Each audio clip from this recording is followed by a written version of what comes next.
the ravages of time and past adventures, such as when its auditorium was destroyed to make Byzantine houses and shops.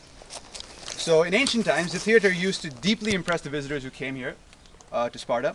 For example, the Greek traveler and geographer of the 2nd century AD, Pausanias, described it with the following words, quote, "This theater made of white stone is sight-worthy," unquote. Its size was also impressive, as I mentioned before. It was one of the largest ancient theaters that was created, able to seat about 16,000 spectators. The present form of the theater dates back to the era of Emperor Theodosius in the 4th century AD, and its walls are made of white marble. Unfortunately, I can't really show you that because you couldn't get in. Well, we're seeing some pieces here and there. There's one right here. Okay.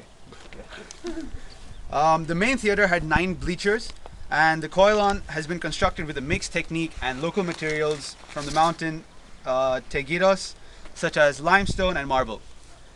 The orchestra, the retaining wall, which has engraved inscriptions of the rulers of Sparta in the Roman times, and the concave portion of the large theater are made of marble, and the east side was engraved in the 2nd century Anno Domini AD with a lot of inscriptions.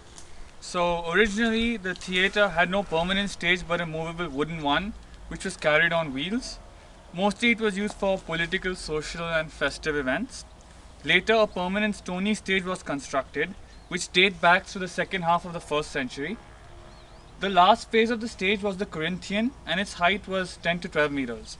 Because of its height, the stage strengthens the acoustics of the theatre. The orchestra of the theatre has a horseshoe shape with a 25.52 meter diameter. In Sparta, theatre was used only for public meetings and celebrations. There were no performances initially. The ancient theatre of Sparta was used for 500 years from the end of the 1st century to the 4th century AD. And so that's the theater of Sparta.